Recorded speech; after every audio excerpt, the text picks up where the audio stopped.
Paul Liptz here. Paul Liptz here, speaking from the Anita Saltz International Education Center of the World Union for Progressive Judaism in Jerusalem. The title of this webinar is Never a Dull Moment, and unfortunately, over the last 46 years that I've been in Israel, that is almost the real statement of what's been going on. What I'm going to try and do today is to analyze two components of living in Israel. One is the external side and the other is the internal side. I can assure you that you won't be seeing my picture for too long, and there's always a gap between my words and the picture, for which we apologize. The Saltz Center has a number of very, very good seminars coming up in this coming year. You'll see that there is the Roswell Seminar for Social Justice in January, the Butel Seminar for Progressive Jewish Leadership in February, and the wonderful Bergman Seminar for Progressive Jewish Educators in July, August. If you are interested, or you know people who are interested, please contact us at the Saltz Center, Rabbi Steve Bernstein, and we always look for capable and exciting people who want to participate in any of our 3 seminars. We are also always available for other seminars of particular interest to you or your congregations. Never a dull moment.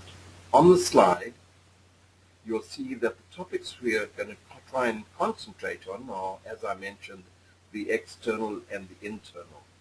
The Middle East is in turmoil, this we know.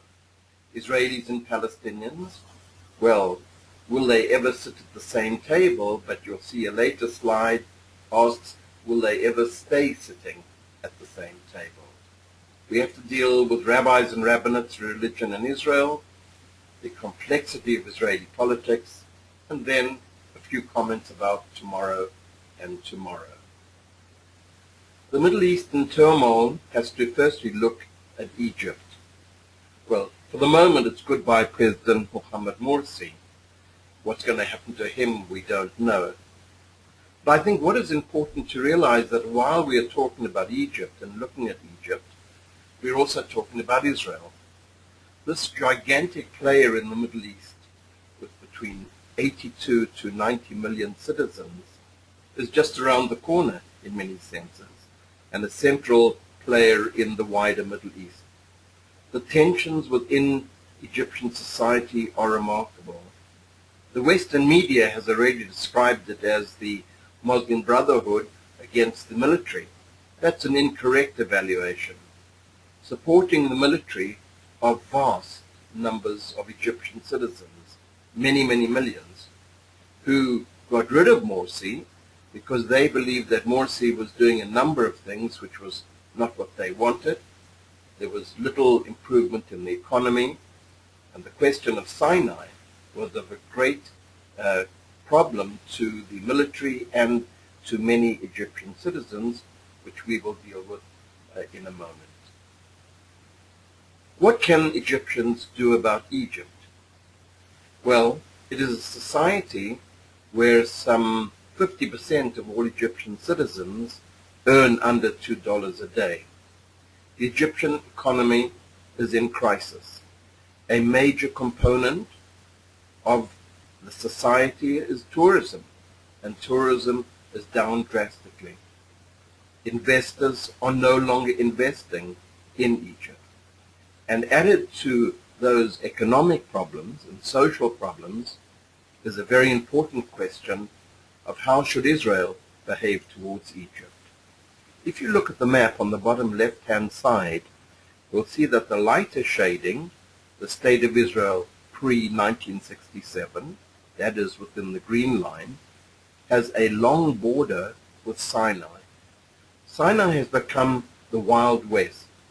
According to the Israel-Egyptian Peace Treaty of March 1979, the Egyptians would be in control of Sinai, but would not be permitted to bring in certain kinds of heavy equipment.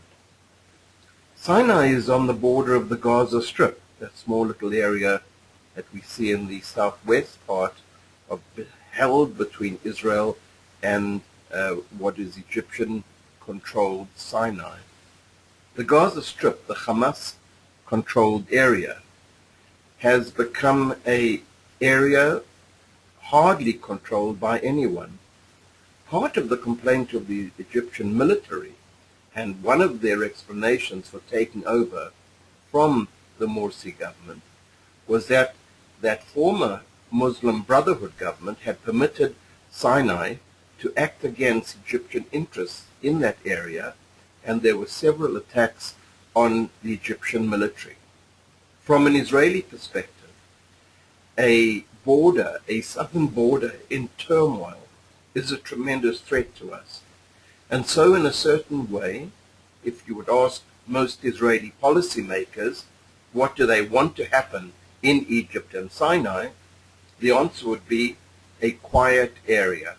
And if, as it seems at the moment, only the military are able to control that area, then for many Israeli policymakers, a military regime, not viable perhaps for a long period of time, is at least for the present time much more preferable than a Muslim Brotherhood Wild West situation.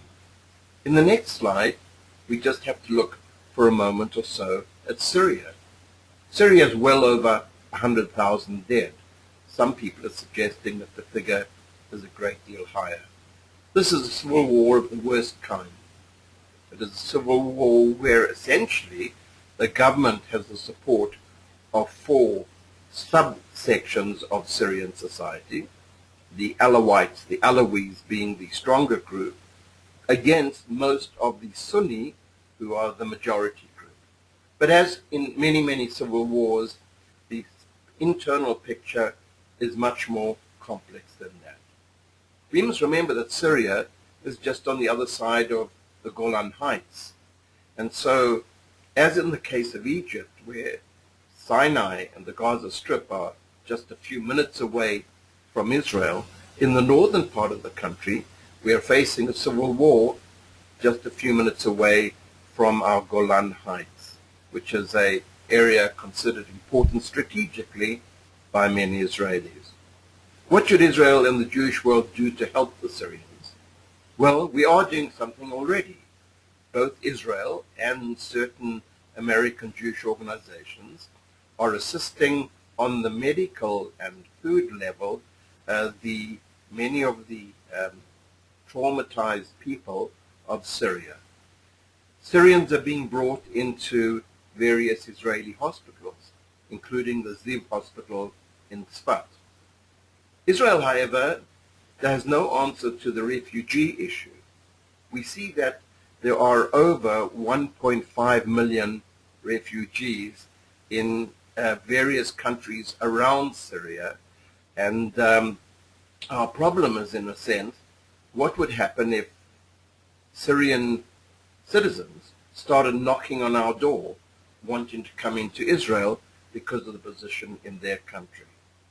That would be an impossible situation for Israel. Is Assad winning? Perhaps.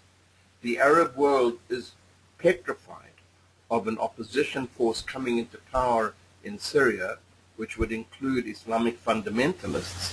And so we're in the strange situation where increasingly Arab countries seem to prefer a government which they deeply dislike in Syria rather than an opposition which would clearly be divided between Islamic fundamentalists on the one hand and secular, liberal, perhaps even Democrats on the other, unclear of what will happen. In Lebanon, and Israel has had a long period of time having to deal with the Lebanese, the questions are also very complex. Here we have the Hezbollah fighters who are being sent increasingly to fight in Syria on the side of President Assad. The Hezbollah are the armed forces of the Shiites against various other factions in Lebanon, of which the Sunni is the largest. In this situation, we found an interesting position. The Sunni attacked a Hezbollah area in southern Lebanon. There, the Sunni claim was that the Hezbollah were supporting the enemy of the Sunni people generally, and therefore there is a possibility of a civil war developing in Lebanon. Those of us in Israel who have looked at the little Lebanese country over the years realize just how traumatic this would be. Lebanon, for many, many decades, has faced the internal crises, and now we all fear that a civil war may well be the next stage of the Lebanese destiny. We have always had good relations with Jordan from the very early period, from the time even of King Abdullah in the 1920s, and then certainly on to the period of King Hussein and recently King Abdullah II. Israeli relations have been satisfactory, sometimes tense, and we have been in military conflict, but in many, many cases it's been a quiet border.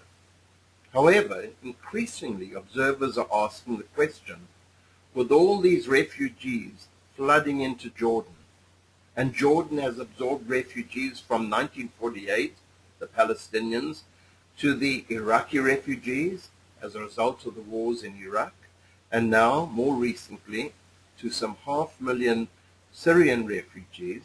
The question is, what will happen in terms of Jordanian stability? With so many refugees, so many mouths to feed, so many children to look after, can Jordan bear the burden? And here, perhaps more than in any case in the Middle East, I would ask, what is the role of the world?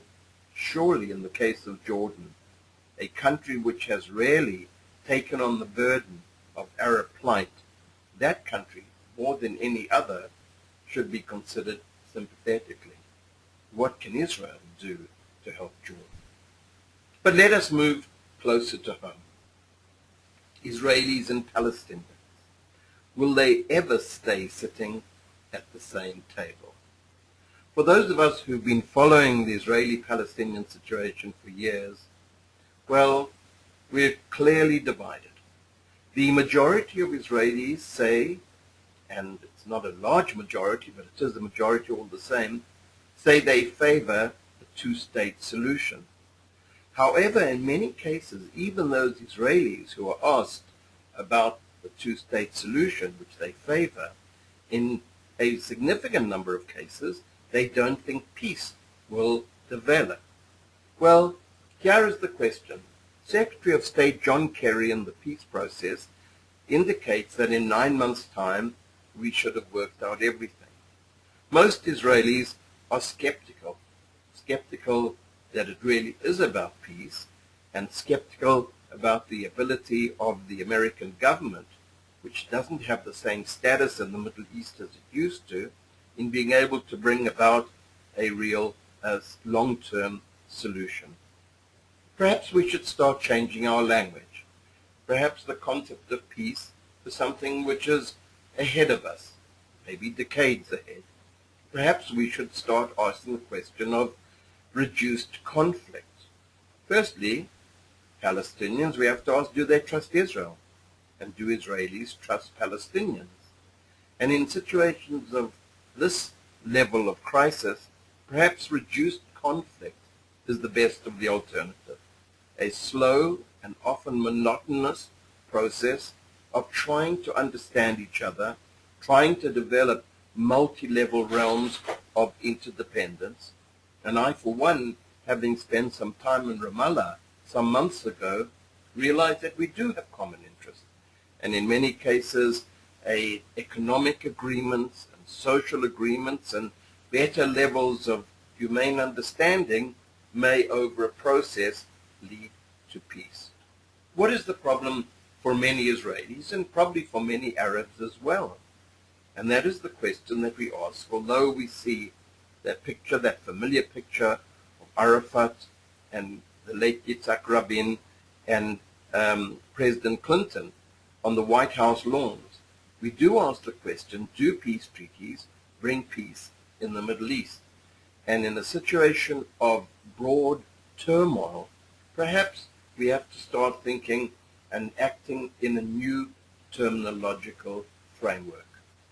Let us move even closer to the internal components of Israeli society.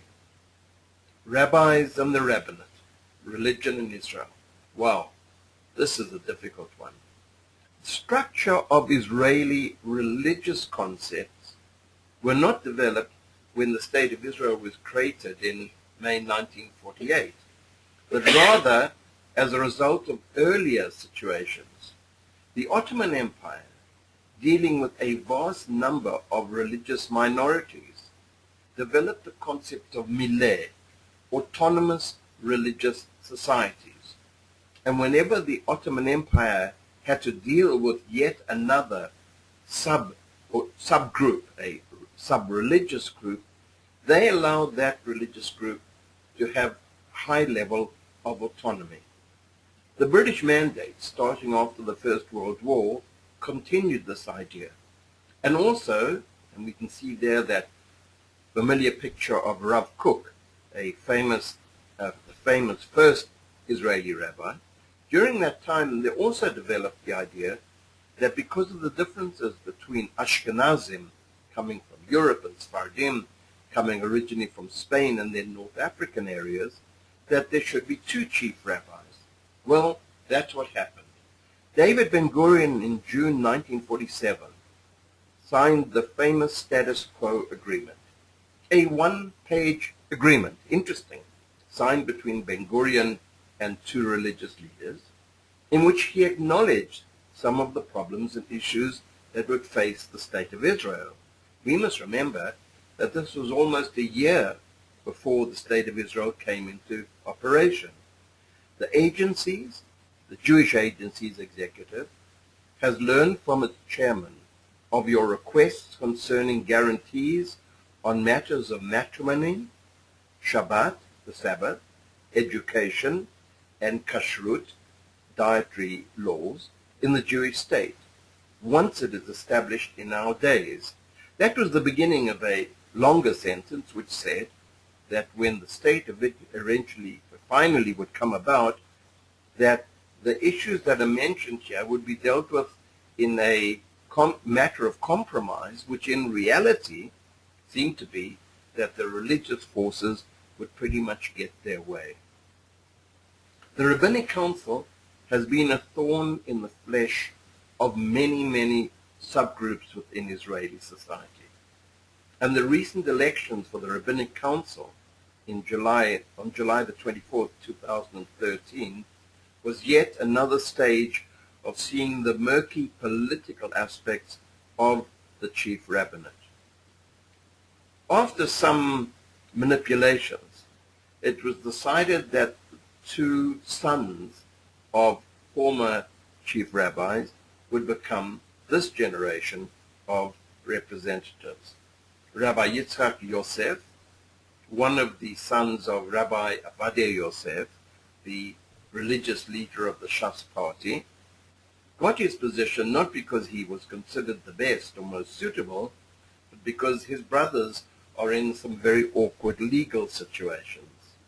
Rabbi David Lau, a family which is well known in the Ashkenazi world, and has two branches, one of which is very moderate and very much a fact of compromise, and the less moderate faction, which is supported by the ultra-Orthodox Haredi, decided that Rabbi David Lau would be the Ashkenazi representative. These two leaders, both in the way they speak and act, is a major alienating force in terms of those Israelis who are looking for religious leadership from the chief rabbinate. And so the question of state and religion in its various frameworks doesn't seem to be getting better. And clearly the time has come, if not to throw the chief rabbinate out of the window, to consider serious changes which will be suitable for Israeli society. What's happening in the political realm? I've been involved in a number of webinars trying to deal with the last elections and trying to imagine what would happen. Well, in reality, the present coalition seems to be holding up better than many of us might have expected. It is a coalition which consists of the Likud Beitenu, 31 members, Yesh Atid, totally new party with 19, Habayit HaYehudi, a right-wing religious faction, and Hatnuah with 6 members. This coalition, and as we look through the various 5 elections from 1999 to 2013, we see that Israeli politics has always been a politics of tremendous change. However, the issues that Israel is facing as we move into a stage of discussion with the Palestinians means that the 4-member coalition is going to have to deal in a most profound way with territorial compromise.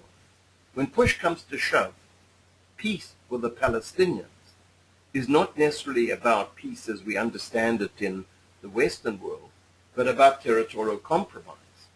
And if we recognize that territorial compromise is the issue which many Israelis are affected by, we have to realize just how confusing it is. Benjamin Netanyahu, very much aware of Israel's vulnerable global situation at the moment, seems apparently, and I could well be wrong on this, seems to be aware that territorial compromise is a must, that Israel cannot continue ruling over a significant Palestinian population in the West Bank, Judea and Samaria, without a clear change of borders. However, within his party, Likud Beitenu, there are a significant number of voters, perhaps even the majority, who do not support some of the ideas which are already being brought up in the negotiating framework. The Likud, 20 seats, might be divided, but Yisrael Beitenu, a faction with a distinct Russian-speaking support group, is going to be much less willing, apparently, to go for territorial compromise.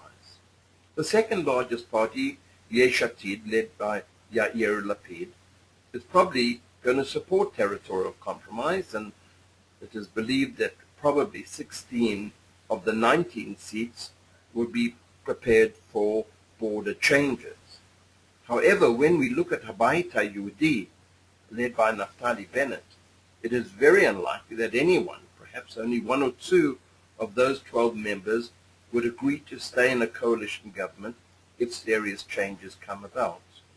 And here we have Hatnuah, led by Minister of Justice Tzipi Livni, who at this very moment is negotiating with the Palestinians in the early stages. Her portfolio, besides being Minister of Justice, is dealing with the peace treaty and the Palestinian issue. Regardless of the standpoint of the overwhelming majority of Hatnuah members, we realize that we're going towards a very, very delicate situation. The position sometime down the line might be very similar to the 1979 negotiations with the Egyptians. We may remember that Menachem Begin, at that time head of the Likud party, did not have the support of the majority of his own members, and was only when the center and left of center and leftist parties supported Menachem Begin that the peace treaty could eventually be signed. That situation may well be ahead of us, where the government in power per se could not bring about any serious political change, but because the left, center-left, Yesh Atid, Hatnuah, the Labour Party, Meretz, and certainly the 3 Arab parties, with that combined forces, things might be better. We see on the next slide that the opposition, which I've mentioned, goes in many different directions. Ha'avodah would support it. Shas, it's never quite clear. What we do know about the 2 ultra-Orthodox parties, Shas and United Torah Judaism, that on several occasions in the last decade, they have changed their apparent political viewpoint when there's been a significant budgetary component. Or to put it simply, if you pay some of those parties to change their vote, they seem to do it. They from their perspective, believe that the Torah, the religious component of Israel, is the most important. And so if money is being given for religious purposes, then it's considered okay. As I mentioned, it is likely that the various Arab seats would support a peace treaty. Let us conclude this webinar with some projection for the future. What are Israelis really thinking about? Well, we're being pounded by what's going on in the wider Middle East. Every Israeli is aware that the events of Lebanon, Syria, Jordan, Egypt, and the Palestinians in Gaza are of major impact to us. All of us are aware of the possible implications of the negotiations between Israel and Palestinians. However, for many people in this country, as in any other country, they're really concerned about day-to-day living, legitimately. On the one hand, we have the unbelievable building process going on in Israel, those high-rise buildings around Tel Aviv and other places. We are aware of tremendous economic advances as a result of the creative nature of Israeli society, in this case represented by the solar heaters of Kibbutz Keturah, among many, many other ventures. Energy issues related here to the chemical industry in Haifa and the gas found off the Haifa coast are important. The economic advance of Israel is important. However, the internal challenges clearly remain. In Mea Shearim, we have today a 10% of Israeli population in an extremely depressed situation, and while parts of the country are rapidly advancing, Mea Shearim in particular, as well as other areas, are faced by crisis. And our geographical position is also important. We're on the edge of Africa. Africa, like the Middle East, is in crisis. African refugees are fleeing Africa. Those from Eritrea, Sudan, Ethiopia, and other parts are trying to find some place in the world where they will be able to live a vaguely decent life. And Israel is fairly clearly one of their choices. However, Israeli policy is very much against the concept of refugees coming in from around the world. Never a dull moment is the topic of this webinar. But there are good things ahead of us as well. Tourism is up. The weather is great. Israelis still live their day-to-day lives as if tomorrow will be a good tomorrow. And let's hope that not only will Israel be in a better position in the future, but the Middle East as well.